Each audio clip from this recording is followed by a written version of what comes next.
Welcome back, everyone, to Introduction to Theater, the web course. This is Lesson 7, The Art of Acting. Everyone acts at one point or another. We each play our roles, but how does acting affect you in your everyday life?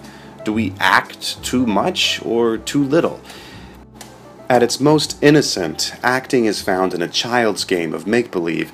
At its most important, it's an instrument of survival. At its most sinister, it is all the lies we tell each other and ourselves. Arthur Miller, the famous American playwright, points out that one of the oddest things about the lives of ordinary individuals is that today, as never before in human history, we are surrounded by acting. He says 24 hours a day, everything seen on the tube is either acted or conducted by actors in the shape of news anchor men and women, including their hairdos.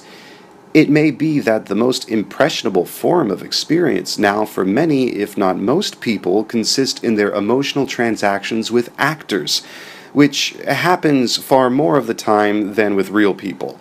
In the past, a person might have confronted the arts of performance once a year in a church ceremony or in a rare appearance by a costumed prince or king and his ritualistic gestures.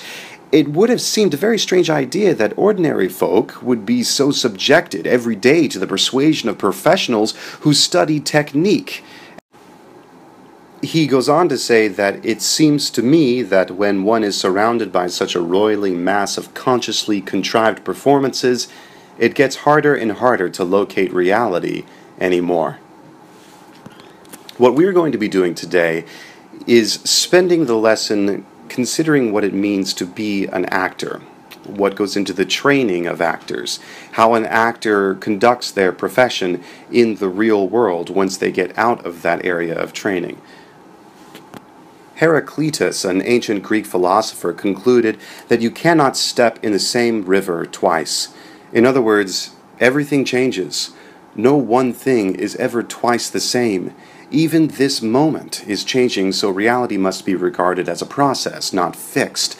The same is true of a character. Just as a story changes from beginning to middle to end, so do most characters. A character's arc is the growth or change in a character caused by the events of the story. This change can be considerable, but more often it's a slight change in direction that leads the character to greater understanding or awareness. Too often we think of people and characters as fixed.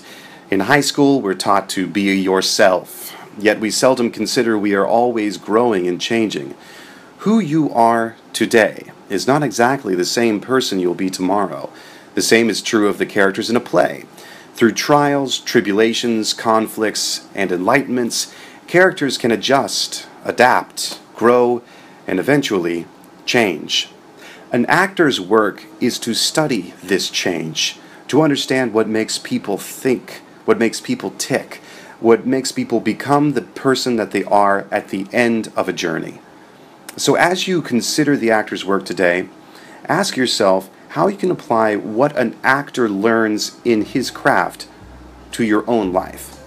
Watch the videos from the Guildhall School of Drama Actor Training Program, then take the short quizzes after each video. After that, dive into the textbook and read Chapter 7, The Art of Acting. When you are finished, take the test at the bottom of the page.